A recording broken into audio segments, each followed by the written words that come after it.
अस्सलाम वालेकुम, मैं हूं मुनीज़े जहांगीर और आप देख रहे हैं प्रोग्राम स्पॉटलाइट। नाजरीन, आज काबीना ने अहम फैसला किया और सुप्रीम कोर्ट में चीफ जस्टिस के खुद नोटिस के इख्तियारात में तरमीम का मसवदा जो है वो मंजूर कर लिया और अब वो कमेटी भेज दिया गया है, जिसके तहत अब चीफ जस्टिस के पास जो है बेंचेस की तश्कील में खुली छूट नहीं होगी। पार्लियामेंट में बिल पेश किया गया और अब जैसे मैंने आपको बताया कि कमेटी को रेफ़र कर दिया गया है और पेशशुदा बिल के मुताबिक एक कमेटी तश्कील दी जाएगी जिसमें चीफ जस्टिस ऑफ पाकिस्तान और 2 सीनियर तरीन जो हैं सीनियर मोस्ट जज होंगे।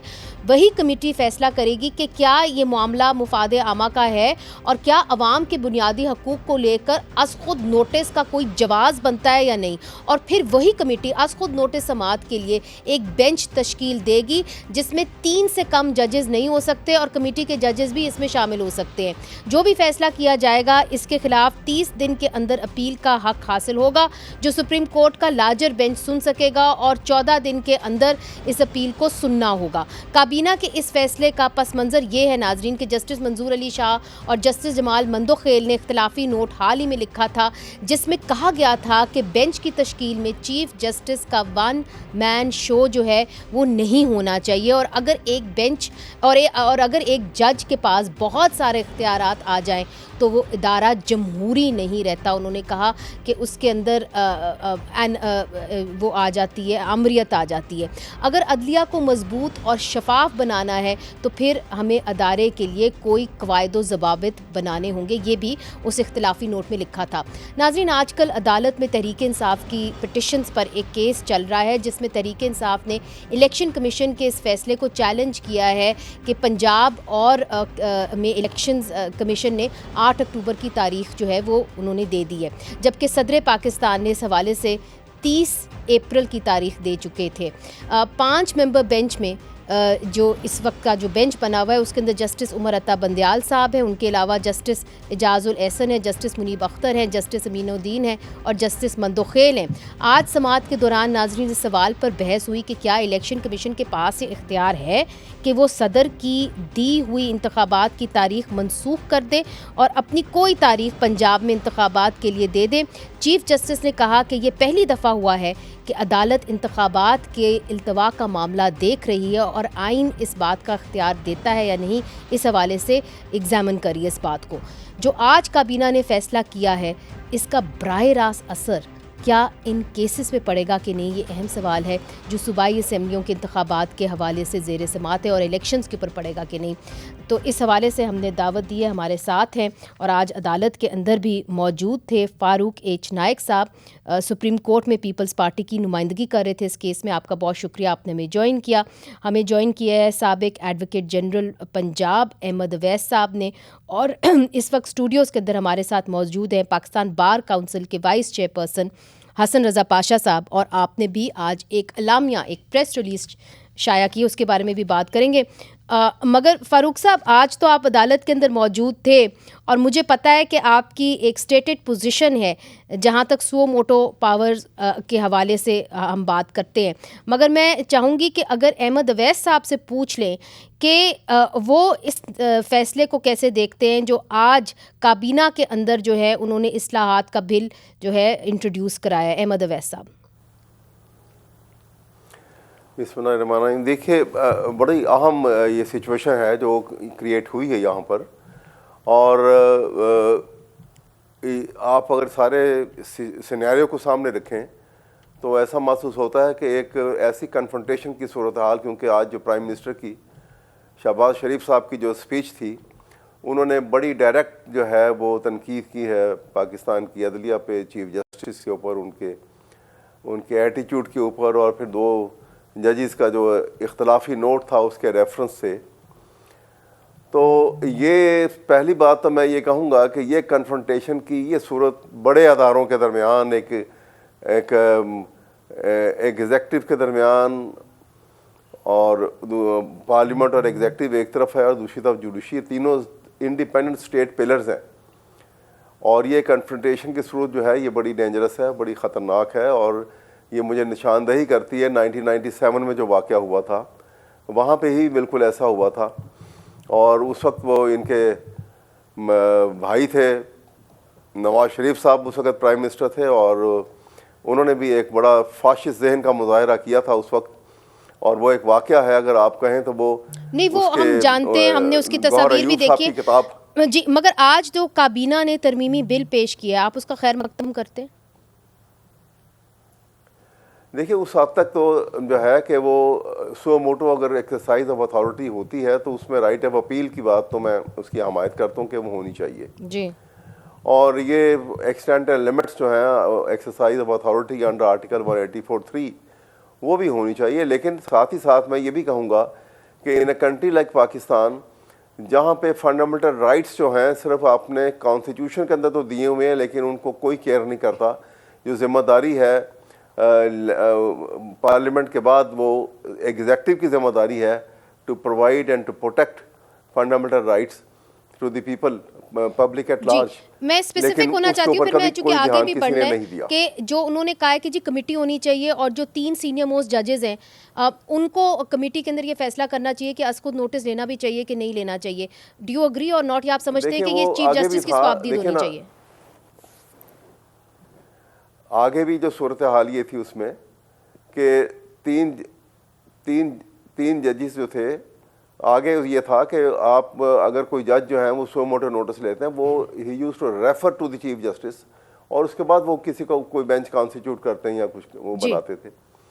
तो ये तरीक़ेकार था उसके अंदर, और ये तरीक़ेकार में कोई ऐसी, क्योंकि बाज़-औक़ात इतना अर्जेंसी में आपको एक्शन करना होता है ये सो मोटो के अंदर भी। सो आप कह रहे हैं कि चीफ जस्टिस की स्वाबदीद होनी चाहिए, चीफ जस्टिस की स्वाबदीद होनी चाहिए क्लियरली, अगर आप होनी चाहिए।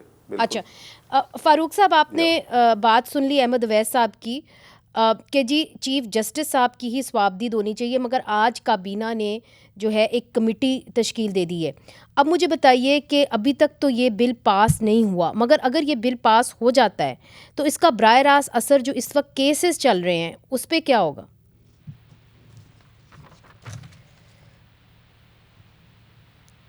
फारूक साहब, आपको मेरी आवाज़ आ रही है? हम कोशिश करेंगे कि फ़ारूक साहब से फिर से हमारी जो है बात हो जाए। निहाल हाशमी साहब ने हमें ज्वाइन कर लिया है, नून लीग की नुमाइंदगी कर रहे हैं। निहाल हाशमी साहब, आप बताइएगा कि ये जो आज काबीना ने अहम फ़ैसला किया है, इसका बराह रास्त असर अगर ये बिल पास हो जाता है तो ये जो केसेस हो रहे हैं उस पर क्या होगा? बिस्मिल्लाहिर्रहमानिर्रहीम। बिल में 2 चीज़ होती है। अगर इसमें ये कहते हैं रिट्रोस्पेक्टिव इफेक्ट, तो अगर रिट्रोस्पेक्टिव इफेक्ट है तो फिर ठीक है, उन सारे मैटर्स पे भी ये इम्प्लीकेट होता है और उस पर असरअंदाज हो सकता है। और अगर रिट्रोस्पेक्टिव इफेक्ट ना किया गया तो फिर आइंदा जो मैटर्स होंगे, आइंदा जो 184(3) के हवाले से केसेस होंगे तो उसके हवाले से ज़्यादा उस पर मौसर होगा वो। मगर अगर रिट्रोस्पेक्टिव इफेक्ट की बात किया जाए तो जो माजी करीब में जो केसेस हुए वो भी इसमें इंक्लूड हो जाएंगे। अच्छा, ये आपने तो फिर हमें ये रिट्रोप्रेस के क्या कहते हैं? Retrospective. Okay, so which means basically कि जो माजी में भी केसेस हैं वो भी शामिल हो जाएंगे। ये अभी नहीं है। ये आप पाशा साहब आप कह रहे हैं कि ये नहीं होगा? ये नहीं है इस एक्ट में। और जो अभी केस चल रहा है उसकी हद तक एक बात आएगी कि मुतासरा फरीक को अपील करने का हक मिल गया है इस अमेंडमेंट के तहत। अच्छा, चूँकि फ़ारूक नाइक साहब ने भी हमें ज्वाइन कर लिया था, उनकी लाइन हमें डिस्कनेक्ट हो गई थी, तो पाशा साहब कह रहे हैं, फ़ारूक नाइक साहब, कि ये जो आज का काबीना का फ़ैसला है, मैं ये पूछ रही थी कि इसका बराह रास्त असर क्या पड़ेगा जो केसेस इस वक्त सुप्रीम कोर्ट में चल रहे हैं इंतखाबात के हवाले से। तो निहाल जी, ये जो बिल आज पेश किया गया काबीना के अंदर, जो काबीना ने पास किया है, अभी ये एक्ट नहीं बना है। ये बिल पेश किया गया है आर्टिकल 191 ऑफ द कॉन्स्टिट्यूशन के नीचे, क्योंकि इसके अंदर जो सुप्रीम कोर्ट को पावर दी गई है आर्टिकल 199 जो आइन है उसकी, कि वो अपने रेगुलेट करे अपने प्रैक्टिस एंड प्रोसीजर और अपने प्रैक्टिस, मगर जो भी ये रूल्स बनाएंगे it is subject to law and constitution है।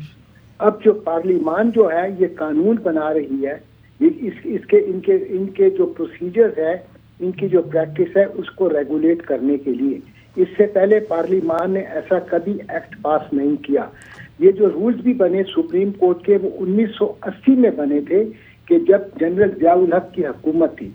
आज तक इनके अंदर कोई खातिर ख्वाह चेंज नहीं की गई और आजकल के जो हालात जो आपके सामने हैं, जिसकी वजह से सुप्रीम कोर्ट के ऊपर एक निशानदेही आ रही है, लोगों का कॉन्फिडेंस और ट्रस्ट खत्म हो रहा है और ये मैं समझता हूँ कि बहुत खतरनाक चीज है। अगर सुप्रीम कोर्ट पर लोगों का एतमाद उठ जाएगा, उनकी बेंचेस पर एतमाद उठ जाएगा, तो ये मुल्क जो है रूल ऑफ लॉ से हट कर क्या कहते हैं एनार्की की तरफ चला जाएगा। वैसे ही आप देख रहे हैं आजकल जो सड़कों पर हो रहा है, रूल ऑफ लॉ की हम खाली बात करते हैं मगर इस वक्त एक एनार्की फैली हुई है, एक फैशिज्म फैला हुआ है और एक पिच्ड बैटल्स हो रही हैं between the workers of one political party and the state police and the state organization, जो कि कानून के लिए और मुल्क की बका के लिए अच्छा नहीं है। और ये जो बिल अब आ रहा है, अभी ये प्रोस्पेक्टिव होगा, रेट्रोस्पेक्टिव नहीं होगा। अच्छा, प्रोस्पेक्टिव होगा। जो बाद में केसेस आएंगे वो उसके पर असरअंदाज होगा, जो पहले आ चुके हैं, जिस तरह के ये केस आ गया पंजाब असेंबली का, उसके ऊपर असरअंदाज नहीं होगा। जी, इस बिल के अंदर कहीं ये नहीं लिखा हुआ कि ये इसको रेट्रोस्पेक्टिविटी नहीं दी गई। जब तक के एक कानून को रेट्रोस्पेक्टिविटी नहीं दी जाती, वो हमेशा कानून प्रोस्पेक्टिव होता है। और ये तो अभी ये जो बिल है अभी नेशनल असेंबली से पास होगा, फिर सेनेट से पास होगा, उसके बाद सदर पाकिस्तान के पास जाएगा, जिनके पास 15 दिन है इस बिल को क्या कहते हैं एग्री करने के लिए या डिसएग्री करने के लिए। अगर उन्होंने डिसएग्री कर लिया तो ये वापस पार्लियामान को भेज देंगे, तो फिर ये ज्वाइंट सेशन के अंदर आइन के नीचे पास होगा। तो अभी तक तो इसका इतलाक ही नहीं हुआ, इसलिए ये जो मुकदमा चल रहा है मैं समझता हूँ उसके ऊपर ये असर अंदाज नहीं होगा।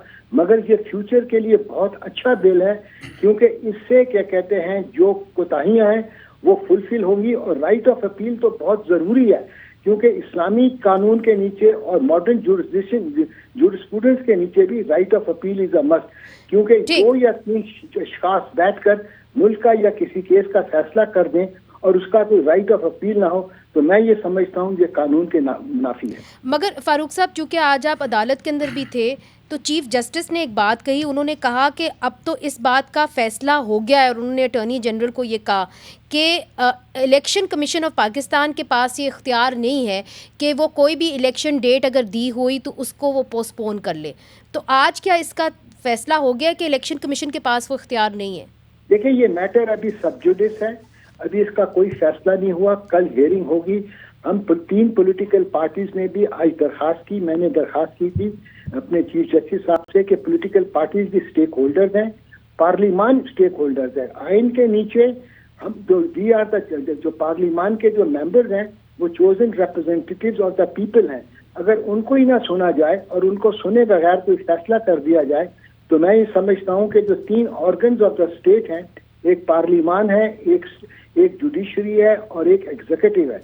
अगर आपने पार्लियामान के ऊपर, पार्लियामान के कानून के ऊपर, पार्लियामान के क्या कहते हैं इलेक्शन के ऊपर कोई फैसला करे बगैर उनको सुने हुए, तो मैं ये समझता हूँ कि ये चीज जो है ठीक नहीं है। और आगे हिस्ट्री में जाके ये एक क्या कहते हैं सवालिया उठेगा सुप्रीम कोर्ट के ऊपर। मगर सर, जो बुनियादी सवाल आज किया गया और जस्टिस मुनीब ये बार बार करते रहे आपसे, वो यही करते रहे कि जी के आप ये बताइए कि आपके पास क्या ठोस ऐसी जस्टिफिकेशन है जिसके तहत आप इलेक्शंस को पोस्टपोन कर सकते हैं। और उन्होंने बार बार ये भी कहा चीफ जस्टिस साहब ने कि बेनज़ीर भुट्टो साहिबा जब शहीद हुई थी तो सिर्फ 40 दिन के लिए जो इलेक्शन है उसको पोस्टपोन किया गया था और तब बहुत ही हालात ख़राब थे। और फिर जस्टिस मुनीब ने यह भी कहा कि shall we be held hostage to terrorism, कि क्या दहशतगर्द हमें हॉस्टेज कर लेंगे। तो क्या पुख्ता आपके पास जवाज़ है कि आप इस इलेक्शन को, पंजाब असेंबली के इलेक्शन को डिले करेंगे? देखिए, ये मैटर है अभी सब जुडिस है। आज जो क्या कहते हैं आर्गुमेंट्स हुए वो क्या कहते हैं पिटिशनर पीटीआई के वकील साहब ने किए हैं और अटॉर्नी जनरल ने किए हैं। मेरी दरखास्त पर कि हमें भी इम्प्लीट किया जाए तीनों बड़ी पॉलिटिकल पार्टीज को, पीएमएलएन को, पाकिस्तान पीपल्स पार्टी को और जेयूआई को, उस पर चीफ साहब ने फरमाया कि अगर जरूरत पड़ेगी तो हम आपको सुनेंगे। अभी तक मैंने कोई आर्गुमेंट नहीं किए, ना हमारी कोई सुनवाई हुई है। वक्त के आने पर अगर हमें इजाज़त देंगे चीफ जस्टिस साहब तो हम ज़रूर अपना मौक़िफ़ पेश करेंगे आइन और कानून के मुताबिक। और जो ग्राउंड रियलिटीज़ है, इस वक्त मुल्क के अंदर एक इंस्टेबिलिटी है, पॉलिटिकल इंस्टेबिलिटी है, इकोनॉमिक इंस्टेबिलिटी है, और एक इस वक्त जो फजा फैली हुई है, इसके अंदर हम सबको देखना है क्या इलेक्शन होने चाहिए। अगर ये सब समझते हैं कि इलेक्शन होने चाहिए तो जरूर हो, मगर फुल कोर्ट की आपने दरख्वास्त दी है सर? पीपल्स पार्टी ने क्या फुल कोर्ट का कहा है कि जी फुल कोर्ट होना चाहिए? पीपल्स पार्टी को तो अभी तक उन्होंने पार्टी नहीं बनाया। जब पार्टी बनेगी तो हम ये बात करेंगे ना। अभी तो ये मौक़िफ़ अटॉर्नी जनरल साहब ले सकते हैं जो फेडरेशन को रिप्रेजेंट कर रहे हैं, या इलेक्शन कमीशन ऑफ पाकिस्तान ले सकती है, या जो प्रोविंसेस के जो एडवोकेट जनरल आए हैं। अभी तक किसी भी पॉलिटिकल पार्टी को इम्प्लीड नहीं किया गया।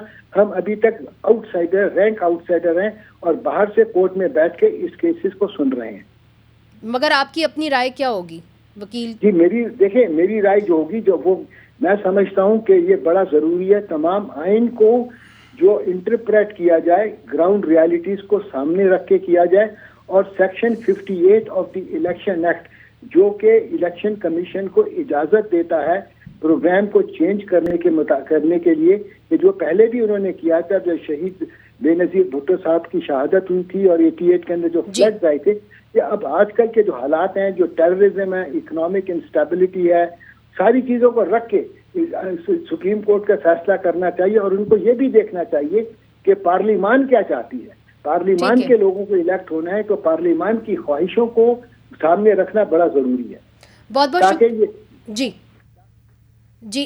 एक इस्तेकाम के साथ और जो तीनों ऑर्गन हैं अपनी अपनी डोमेन में रह के काम कर सके, ताकि ये ना हो कि एक दूसरे के साथ झगड़ा शुरू हो जाए।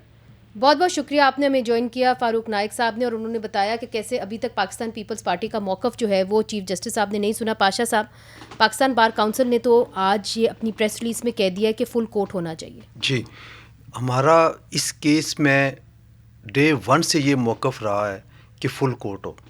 फुल कोर्ट ना बनाने के नुकसानात अभी भी पिछले हम पूरे महीना देखते रहे हैं और आज भी देख रहे हैं। आज भी हम ये कहते हैं कि फुल कोर्ट हो। कम से कम जो सुप्रीम कोर्ट की जो सालमियत है, जो उसका एक इमेज है, जो परसेप्शन लोगों ने अब बनाया हुआ है, वो ख़त्म हो जाना चाहिए। अब परसेप्शन ये है कि ग्रुप बंदी हुई है, आपस में ये लड़ रहे हैं, हालांकि ये परसेप्शन बाहर आ चुका है। आल दो के मिस्टर जस्टिस मंदोखेल साहब ने आज फरमाया कि ये हमारी अंदरूनी बात है, लेकिन अंदरूनी बात है, आप इसके ऊपर मत आइए। लेकिन जो डिसेंटिंग नोट आ गए हैं 27 सफ़े का, वो अंदरूनी बात नहीं है, ये पब्लिक में आ चुका है और पब्लिक इस पे ऑब्जेक्शन भी कर रही है, आर्गूमेंट्स भी कर रही है और इसके हिस्से बखिए उधेड़ रही है। और आज देखा है कि पूरी कौम जो है वो 2 हिस्सों में तकसीम हो गई है। एक हिस्सा जो है वो 3 रुकनी बेंच के फैसले को डिफेंड कर रहा है और दूसरा हिस्सा जो है वो 4 रुकनी बेंच, 4 रुकनी जो इनकी 9 रुकनी 7 रुकनी बेंच, जो 4 डिसेंटिंग नोट्स हैं उन पे बात कर रहे हैं। तो ये चीज़ें फुल कोर्ट के बगैर सेटल होना चले। अहमद अवैस साहब से भी पूछेंगे और निहाल हाशमी साहब भी बैठे हुए, उनकी हुकूमत ने तो कहा है कि फुल बेंच होना चाहिए, मगर अहमद अवैस साहब जो हैं क्या वो मानेंगे कि फुल कोर्ट होना चाहिए या नहीं होना चाहिए? पीटीआई का क्या इसके ऊपर मौक़िफ़ होगा? वक्फा लेते नाज़रीन, फिर हाजिर होते हैं। वेलकम बैक नाजरीन। हम बात कर रहे हैं कि जो आज काबीना ने एक अहम फ़ैसला किया और सुप्रीम कोर्ट में चीफ जस्टिस के आज खुद नोटिस के इख्तियारात में तरमीम का जो मुसवदा है वो मंजूर कर लिया है। अहमद अवैस साहब, आपकी जानिब आऊँगी, आप क्या कहते हैं? चूँकि अब मुतालबा हुकूमत ने कर दिया है कि जी फुल कोर्ट होना चाहिए, तो अगर फुल कोर्ट हो जाए तो इसमें क्या हर्ज है? देखिए, नॉर्मल सर्कमस्टांसिस में को फुल कोर्ट का कोई हर्ज नहीं है जहाँ पे प्रोपोजिशन ऐसी हो, लेकिन यहाँ सूरत हाल ये है कि 9 जजेस का बेंच बना था और उसके बाद आउटसाइड दी कोर्ट के अंदर तो ये बात नहीं हुई, लेकिन कोर्ट से अलग गालिबन कॉमन रूम में या जजेस रूम में बैठ के जहाँ कोई इनकी बातचीत हुई होगी, वहाँ पे 2 जज साहबान ने तो रिक्यूज़ कर दिया और 2 ने कहा कि जी हम तो नहीं, हमारे नज़दीक तो ये एक्टिविटी जो है, ये सुओ मोटो जो ये गलत है, और क्योंकि मैटर जो है वो पेंडिंग भी है कोर्ट के अंदर, हाई कोर्ट के अंदर, और एक सिंगल बेंच डिसाइड कर चुका है, उसकी इंटर कोर्ट अपील पेंडिंग है, लिहाजा ये हम तो इसको जायज़ नहीं समझते और गलत है, और ये हमारे नज़दीक तो ये डिसमिसल है ये। तो वो तो उन्होंने पहले वहाँ पे अपनी ओपिनियन दे के और उसके बाद रिकॉन्स्टिट्यूशन ऑफ बेंच हुई। ये इट इज़ सो क्लियर कि वो it is part of the judgment, जो पहली 1 मार्च की जजमेंट है उसके अंदर बड़ा वाज़िया लिखा हुआ है कि द बेंच वाज रिकॉन्स्टिट्यूटेड, और इस रिकॉन्स्टिट्यूटेड बेंच के ऊपर 5 जज साहबान ने दस्तखत भी किए हुए हैं, इस बात को एक्सेप्ट किया हुआ है कि ये रिकॉन्स्टिट्यूटेड बेंच है। तो लिहाजा आउटसाइड दी कोर्ट अगर कोई किसी ने अपनी ओपिनियन दे के बेंच से बाहर है तो उसको आप शामिल तो नहीं कर सकते, is not part of bench. मगर अहमद अवैस साहब, जो पाकिस्तान बार काउंसिल पाशा साहब इधर बैठे हुए, उन्होंने कहा कि जो 2 जज साहिबान जिन्होंने अपने आप को रिक्यूज़ किया था उनको आप अलहदा कर दें और बाकी जजेस के साथ आप फुल कोर्ट बना दें। अब ये भी तो बात की जाती है ना कि justice should be seen to be done, तो अगर फुल कोर्ट हो जाए तो फिर क्या हर्ज हो जाएगा? जो भी पहले हुआ अब बढ़ते हुए आगे। मैं तो बात ही कर रहा हूँ ना कि इसके अंदर तो बड़ी वाज़िया जो सूरत हाल है वो तो इनके सिग्नेचर खुद अपने सब के दस्तखत कर देने के बाद, एक्सेप्ट करने के बाद कि 5 मेंबर बेंच है, और उसमें रेशो जो है वो भी यहाँ लिखी गई है कि ये उसमें जो जिसमें ये साइन कर रहे हैं कि 3-2 की रेशो है। उसके बाद इस इशू के ऊपर तो लार्जर बेंच की ज़रूरत नहीं बनती है या फुल कोर्ट की ज़रूरत नहीं बनती है। मामला जहाँ पे अहम आते हैं ज़रूर होना चाहिए। फुल कोर्ट जो है माजी में भी होता रहा है, इफ्तिखार मोहम्मद चौधरी साहब के ज़माने में भी फुल कोर्ट बैठते रहे हैं और बड़े अहम फैसले किए हैं उन्होंने, और वो उसमें कोई मजायका नहीं है, ज़रूर होना चाहिए। लेकिन ये एक इशू ऐसा है जो कोई रिजॉल्व इशू है, ठीक है, एक नॉन इशू को दोबारा इशू बना के एक सिचुएशन को प्रेसिपिटेट हम करेंगे और वो उसका नुकसानात होंगे ज़्यादा से ज़्यादा, ठीक है, उसके एक फ्रिक्शन और कन्फ्रंटेशन में इजाफा होगा। और मेरे ख्याल में इस वक्त जो है वो जहाँ पे आइन की बारहा और बार बार वायलेशन हो रही है, वहाँ पे एक नया जो है ये एक सिलसिला खोला जाएगा, तो ये एक it will add to crisis. ठीक है, तो मुझे तो ये लग रहा है कि हम आहिस्ता बिट बाय बिट हम 1997 के क्राइसिस की तरफ जा रहे हैं, वो बड़ा ख़तरनाक था। ठीक है, निहाल हाशमी साहब, आपने अहमद अवैस साहब की बात सुनी, उन्होंने कहा कि हम क्राइसिस की तरफ जा रहे हैं, एक इशू को जो है नॉन इशू को आप इशू मत बनाइए, फुल कोर्ट की कोई ज़रूरत नहीं है, पहले एक दफ़ा एक बेंच तो बन गया है, 5 मेंबर बेंच। नहीं मुनी से देखिए, ये नॉन इशू नहीं है, ये इशू है, और ये मैं नहीं कह रहा हूँ, ये वो 4 जजेस कह रहे हैं जिन्होंने जजमेंट अपनी दी है और एक साथ दी है। तो ये इशू बन गया, तभी ये चीज़ यहाँ तक पहुँचा है, और मेन स्ट्रीम मीडिया और सोशल मीडिया इस बात पे भरी पड़ी है, और डिवीज़न हो चुका है, ना सिर्फ बेंच में डिवीज़न हुआ है, कोर्ट में डिवीज़न हुआ, अवामुन नास में डिवीज़न हुआ है, सोसाइटी में फ्रिक्शन आया है। अगर ये ना हुआ होता, ये इशू बनाया गया है, और इशू जिन्होंने बनाया है उनको ये बात एहसास करना, और फिर लोगों के एक और राय है कि वही हैंड पिक और चूजन जजेस क्यों होते हैं मुनसिफ, जिनके ऊपर अपोजिशन का बहुत और मुखालफिन की बहुत ऑब्जेक्शन है, जब लोग आपके ऊपर एतमाद नहीं करते। हमारी एक प्रैक्टिसिंग तरीक़ेकार है कि अगर किसी जज के ऊपर कभी किसी एक मुकाम पे डिसलाइकिंग या कोई भी एक बात हो जाए कि जी इनको हम नापसंदीदा कोई भी वजह, तो वो बेंच छोड़ के चले जाते हैं। मगर निहाल साहब, कत्ता कलामी माफ़, देखिए आज जो अदालत के अंदर सवालात किए गए ना, ख़ासतौर पे जस्टिस मुनीब ने बार बार किए, उन्होंने कहा कि जी आप क्या गारंटी देते हैं कि 8 अक्टूबर को, जब हम 8 अक्टूबर को पहुंचेंगे तो फिर आप यही जवाज़ नहीं बनाएंगे जी कि आपके पास फ़ंड नहीं है, आपके पास टेररिज्म नहीं है, और फिर जिस तरह के मैंने ब्रेक से पहले भी कहा कि we can not be held hostage to terrorism, ये भी उन्होंने रिमार्क दिया, तो इसकी क्या गारंटी है फिर? देखिए मोनी जी, एक बात मैं खुल के बात करता हूँ, जब जुडिशरी एग्जीक्यूटिव पावर पे इंक्रोचमेंट करेगी, पॉलिटिकल इश्यूज को इंक्रोच किया जाता है, जब इस तरह के फैसले करके इंक्रोचमेंट किया जाता है, तो फिर पॉलिटिकल फोर्सेस जो हैं, जो पार्लियामेंट है, जो एग्जीक्यूटिव है, ये सवाल ज़रूर उठाते हैं और उठाना चाहिए। मगर मैं समझता हूँ सबसे पहले मोअज़्ज़िज़ जज साहब को चाहिए था कि आर्टिकल 63A के ऊपर जो उनका एक स्टैंड है, जो उन्होंने एक ऑर्डर पास किया है, एक जजमेंट पास किया, उसको पहले क्लैरिफाई करते कि under what provision of the constitution a जज can pass and rewrite the constitution of Pakistan, who can amend the constitution of Pakistan, how come it is possible when the सादिक और अमीन की बात कर रहे हैं आप जी, unless it has 1/3 majority of the parliament. तो एक फर्द वाहिद, ये तो वैसे ही हुआ जैसे अरशाद हसन खान ने पावर दे दिया था मुशर्रफ को कि आप चाहें आइन में जितनी चाहे अमेंडमेंट करें, 3 साल आप हुकूमत में बैठे रहें, आप 3 साल तक आपको कोई पूछने वाला नहीं है।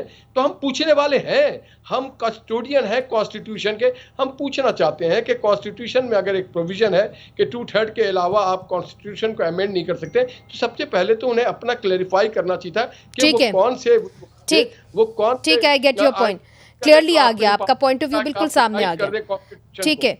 मगर निहाल हाशमी साहब, कल यासीन आज़ाद साहब भी हमारे प्रोग्राम पे थे और पाशा साहब जानते हैं साबिक सुप्रीम कोर्ट बार एसोसिएशन के सदर रह चुके हैं। उन्होंने कहा कि जी मैं मानता हूँ कि ये जो जजमेंट है ये 4-3 थी, यानी कि जो इख्तलाफी नोट की वो बात कर रहे हैं, वो ये कहते हैं कि जी ये मेंटेनेबल नहीं थी, सो मोटो नहीं लेना चाहिए था, असखुद नोटिस नहीं लेना चाहिए था। मगर साथ साथ उन्होंने ये भी कह दिया कि आइन की रूह के मुताबिक आपको इलेक्शंस जो हैं वो 90 दिन के अंदर कर लेने चाहिए। बिल्कुल, ये बिल्कुल मैं यासीन आज़ाद साहब के बात से मुत्तफिक हूँ। अगर आपने 90 दिन नहीं किया है, 90 दिन होता था 12 अप्रैल को, अब ये हो रहा है 30 अप्रैल को, 18 दिन कहाँ जाएगा फिर? अच्छा, ये मैं पूछती हूँ, अहमद अवैस साहब से पूछूंगी, मैं जरा पाशा साहब का भी पॉइंट ऑफ व्यू ले लूँ निहाल साहब, फिर आपकी जानिब फिर से आऊंगी जी। क्या क्वेश्चन आपने? यही सवाल था ना कि जी उन्होंने कहा कि जी कॉन्स्टिट्यूशन के मुताबिक आप वक्त पे करें, 90 दिन के अंदर इलेक्शन करें, कोई जवाब नहीं है। इस पे तो कोई दूसरी राय नहीं है। 90 डेज लिखे हैं कॉन्स्टिट्यूशन में, उसके मुताबिक होने चाहिए, खैबर पख्तूनख्वा और पंजाब के। बिल्कुल, लेकिन बात ये है कि इसको डिले कैसे किया गया और आगे चल के अदालत ने कैसे डिले किया, ये चीज़ें देखने वाली हैं। एक मामला स्मूथली लाहौर हाई कोर्ट में चल रहा था, एक फ़ैसला भी आ गया था और फिर उसकी अपील हो गई और कंटेम्प्ट भी वहाँ पे मूव हो चुकी थी और आपने उठा के डायरेक्ट सुप्रीम कोर्ट में लेके आ गए। और उस पे फिर जो पहले बात आप फरमा रही थी, बड़ी इम्पॉर्टेंट बात है कि याहिया अफरीदी साहब और अतर मिनल्ला साहब दोनों ने तीनों वो पिटीशंस डिसमिस कर दी थी। ये ऑर्डर कर दिया था 23/2 को, और 23/2 की तारीख को आप इस केस की प्रोसीडिंग्स में से नहीं निकाल सकते, नंबर 1। नंबर 2, कल तक ये मिस्ट्री थी कि उनको निकाला गया या उन्होंने रिक्यूज़ किया। तो फिर उन्होंने आके खुद ही बोल दिया, मैं अपना इख्तराफी नोट दे दिया। मैं अर्ज़ करता हूँ कि उन्होंने फिर कल का जो नोट आया है उससे ये साबित होता है कि उनको निकाला गया है, उन्होंने रिक्यूज़ नहीं किया। This is very important. इस मामले को सॉर्ट आउट करने के लिए फुल बेंच की तश्कील बहुत ज़रूरी है और ये होगा तो ये बादल जो सुप्रीम कोर्ट पे मंडला रहे हैं ये छट जाएंगे, अदरवाइज़ ये प्रॉब्लम बनेगी। मुझे समझ नहीं आ रही कि पीटीआई क्यों रिलक्टेंट है फुल बेंच के मुतालबे से। आए उन्होंने बता दिया, उन्होंने कहा कि पहले एक बेंच बन चुका है तो अब जरूरत नहीं है। मैं ये गारंटी देता हूँ, नॉन इशू को इशू बना रहे। मैं ये गारंटी देता हूँ, मुझे तमाम जजेस पे ये एतमाद है कि कोई जज भी इनमें जो 16 जजेस हैं सुप्रीम कोर्ट के, उनमें से कोई भी ये नहीं चाहेंगे कि इलेक्शन ना हो। ठीक है, सारे चाहते हैं। मगर अहमद अवैस साहब से भी पूछेंगे कि अचंभे की बात नाजरीन ये है कि ऑल्दो हम 90 दिन की बात कर रहे हैं, मगर दिलचस्प बात यह है कि पंजाब असम्बली कि अगर 90 दिन हम काउंट करें तो 13 अप्रैल बनते हैं, जबकि जो डेट इलेक्शन कमीशन ने दी है वो 30 अप्रैल की दी है। और केपीके असम्बली की अगर आप बात करें तो वो 18 जनवरी 2023 को डिज़ोल्व हुई थी, तो 17 अप्रैल की डेट बनती है। मगर जो इलेक्शन कमीशन ऑफ पाकिस्तान ने डेट दी है वो 28 मई की दी है। तो वैसे ही हम 90 दिन से बाहर निकल चुके हैं और आज जस्टिस मंदोखेल साहब ने ये सवाल किया सुप्रीम कोर्ट के अंदर कि कानून के मुताबिक और कॉन्स्टिट्यूशन के मुताबिक आप 90 दिन से वैसे ही तजावुज़ कर चुके हैं, तो आप कॉन्स्टिट्यूशन को सीरियसली क्यों नहीं ले रहे? इस पर भी बात करेंगे वक्फे के बाद। वेलकम बैक नाजरीन। अहमद अवैस साहब, हम जब बार बार आइन की बात करते हैं और आइन में ये लिखा हुआ है कि जी 90 दिन के अंदर अंदर आपने इंतखाबात करने अगर असेंबलीज डिज़ोल्व हो जाएं, तो अगर आप 90 दिन का फॉर्मूला लगाएं तो पंजाब असेंबली की तो डेट बनती है 13 अप्रैल, तो उससे तो हम वैसे ही तजावुज़ कर गए हैं। और इलेक्शन कमीशन ने जो अब उन्होंने डेट दी है वो 30 अप्रैल की दी है, और खैबर पख्तूनख्वा बल्कि सदर पाकिस्तान ने 30 अप्रैल की डेट दी है। खैबर पख्तूनख्वा असेंबली ने जो है वो 17 अप्रैल उनकी बनती है, और अब जो डेट दी गई है वो 28 मई की दी है। तो in any way we have gone beyond the 90 day deadline. मेरा नुक्ता नज़र इसके ऊपर यह है कि बड़ा स्ट्रिक्ट नोटिस लेना चाहिए इसको सुप्रीम कोर्ट को इस बात का कि ये डेट को देखें। आप जब डिसोल्यूशन ऑफ असेंबली के बाद ये काम प्रोसेस जो है इमीडिएटली शुड हैव स्टार्टेड, और उसके बाद केयर टेकर सेटअप आता है। केयर टेकर सेटअप में भी वो तरीक़ेकार जो दिया हुआ है उससे कंप्लीट डेविएशन है। वो सेक्शन 230 जो है उसका इलेक्शन एक्ट 2017 का, उसमें जो कुछ लिखा हुआ है उससे बिल्कुल डेविएशन है। अगर हम बार बार इलेक्शन की तारीख को या कॉन्स्टिट्यूशन के किसी प्रोविजन को डिफाई करते जाएंगे या इग्नोर करेंगे या अपनी मर्जी के मुताबिक उसको ढालने की कोशिश करेंगे, तो फिर इसका नुकसानात ये हैं कि वो बिल्कुल जैसे आपको एक वो बड़ा खूबसूरत शेर है ना कि दीवार क्या गिरी मेरे कच्चे मकान की, लोगों ने मेरे सहन में रास्ते बना लिए। ये वो कैफियत हमारी बनती चली जा रही है डे बाई डे, और ये बड़ी खतरनाक है। फिर इसका कोई एंड नहीं है। और इसके ऊपर दूसरा जो है जो सूरत हाल एक कन्फ्रंटेशन के पास अदलिया की पोजीशन जो कमज़ोर हो रही है, इसके नुकसान सोसाइटी के ऊपर आएंगे बड़े भयानक किस्म के।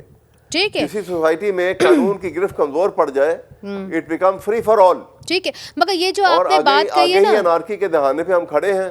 तो ये सूरत हाल जो है ये उसके ऊपर जलती पे तेल का ये काम देगी, और ये हम इसको कंट्रोल करना, ये इसको रिट्रीव करना, इस सिचुएशन को से अपने आप को बाहर निकालना बहुत मुश्किल हो जाएगा। अहमद अवैस साहब, जो आपने बात कही कि प्रेसिडेंट के हवाले से जो आपने बात कही वो बड़ी अहम बात है कि जो आपने एक शेर भी आपने सुना दिया। निहाल हाशमी साहब, ये सब कुछ आप लोगों के साथ हो चुका है। जब मेमो केस हुआ था तो एक खातून वकील ने कहा था कि ये जो केस का फैसला है कभी आपके गले पड़ जाएगा, और मियां नवाज शरीफ साहब के वो गले पड़ा। अब अगर आप हुकूमत के अंदर हैं और आप इंतखाबात खैबर पख्तूनख्वा पंजाब के डिले कर देते हैं, तो इसकी क्या गारंटी है कि जो अक्टूबर में इलेक्शंस होने हैं आप उसकी डेट भी फिर से आप डिले कर देंगे? और अगर इमरान खान साहब हुकूमत में आ जाएं, आप अपोजिशन के अंदर हों, तो फिर उनके पास भी जवाज़ होगा, उनके पास भी प्रेसिडेंट होगा कि अगर तब डिले किया था तो अब भी डिले ठीक है। देखिए, ये सारी इशू तब खड़ा हुआ जब 63A को रीराइट किया गया। वो सादिक और अमीन कहानी है। मगर मैं सिर्फ इतना बताना चाहता हूँ कि ना सुप्रीम कोर्ट ने, ना सदर मुमलिकत ने, ना PTI ने, ना इमरान खान साहब ने, ना सुप्रीम कोर्ट ने, किसी ने भी जब 30 अप्रैल का डेट डिक्लेयर हुआ तो उन्होंने ये नहीं कहा कि आप you have gone beyond 90 days. तो इसके माने इन सब लोगों ने एडमिट कर लिया बियॉन्ड 90 डेज।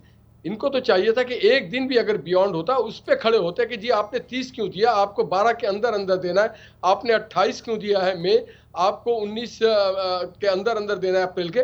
तो इन लोगों ने एडमिट उस वक्त 90 डेज को, तो इन सब ने मगर प्रेसिडेंट आप ठीक सेट कर रहे हैं। जब आप अगर हुकूमत में नहीं होंगे और ये डिले करेंगे फिर आप क्या करेंगे? इलेक्शन कराना है, इलेक्शन कमीशन का काम है, ना सुप्रीम कोर्ट का काम है, ना हुकूमत का काम है, ये इलेक्शन कमीशन का काम है। इलेक्शन कमीशन से ये सवाल पूछा जा सकता है कि जनाब ये ठीक है या गलत है। सिक्योरिटी आपने प्रोवाइड करनी है, फंडिंग आपने प्रोवाइड करनी है। इलेक्शन कमीशन, और इसमें दो बहुत बुनियादी चीज़ भी आ जाती थी। एक ये कि अभी मुल्क में सेंसस हो रहा था, और सेंसस के बाद ही आपको पता है नई हल्काबंदी होती है, नेशनल फाइनेंस कमीशन का अवार्ड होता है, वाटर अकाउंट, तो बहुत सारी चीज तरतीब पाते हैं। और फिर क्या जब अक्टूबर में कौमी असेंबली के इजलास होंगे तो क्या ये दोनों असेंबलीज के जो वजीर आला और गवर्नमेंट होगी उनको हम कहेंगे कि अब तो अक्टूबर में हो जाएंगे? अक्टूबर में इकट्ठे कराने के पैसे, आज चीफ जस्टिस से पूछा, इकट्ठे कराने के पैसे जो हैं वो आपके पास है मगर अलहदा कराने के पैसे नहीं है।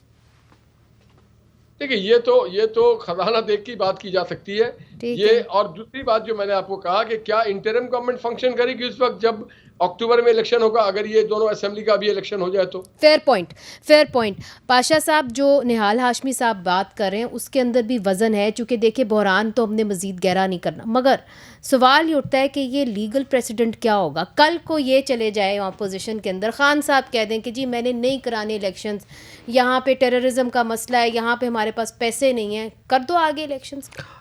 कोई शक नहीं कि ये प्रेसिडेंट जो है ये बड़ी ख़तरनाक होगी, और कोई भी बेनिफिशरी अपने आप को ये इकॉनमी और सिक्योरिटी के नाम पे वो कर सकता है, आगे हो रहा है। लेकिन बात सिर्फ इतनी है कि इलेक्शन कमीशन ऑफ पाकिस्तान ने जो अपना ऑर्डर किया है चेंज ऑफ डेट वाला, वो बड़ा इंटरेस्टिंग है। वो अगर देखेंगे तो उन्होंने कोई चीज़ भी अपने कंधे पे नहीं ली। उन्होंने तमाम फाइनेंस पे छोड़ा, सिक्योरिटी इदारों पे छोड़ा, और दिफाई इदारों पे छोड़ा। कंक्लूडिंग रिमार्क्स दे दें। अपने ऊपर उन्होंने कोई बात नहीं आने दी। मैं तो ये सोच रहा हूँ कि जब ये स्क्रूटनी होगी उसकी इस कंटेम्प्ट वाले में, तो वो सुप्रीम कोर्ट ऑफ पाकिस्तान किस पे रिस्पॉन्सिबिलिटी फिक्स करेगी? फिर आपका मुतालबा तो प्रेस रिलीज के मुताबिक यही है कि मामलात को आप पार्लियामेंट में ले जाएं। जी बिल्कुल। मैं देखिए जी, मैं ये बिल्कुल बरमला इस चीज़ का इजहार करता हूँ कि जो पार्लिमान में जो काम हो सकता है, ये हमारे सियासतदान ये नहीं सोचते, और ये खुद मामलात को अदालतों में लेकर जाते हैं, वहाँ मजाक बनते हैं, और फिर कहते हैं कि ये तजावुज़ कर रहे हैं। बहुत बहुत शुक्रिया पाशा साहब, आपने हमें ज्वाइन किया। अहमद अवैस साहब आपका भी, निहाल हाशमी साहब और फ़ारूक एच नायक साहब ने भी जो है अपनी राय से हमें आगाह किया था। नाजरीन, जिस तरह के पाशा साहब कह रहे थे कि कुछ सियासी मामलात होते हैं, उनको सियासतदान ही हल कर लें तो बेहतर होता है। बार बार जो है अपनी गुत किसी और इदारे को पकड़ा देना अच्छा नहीं होता, क्योंकि जब वो खींचेंगे तो फिर तकलीफ़ आपको ही होगी। उन्हीं से जहांगीर को इजाज़त दीजिए। खुदा हाफ़िज़।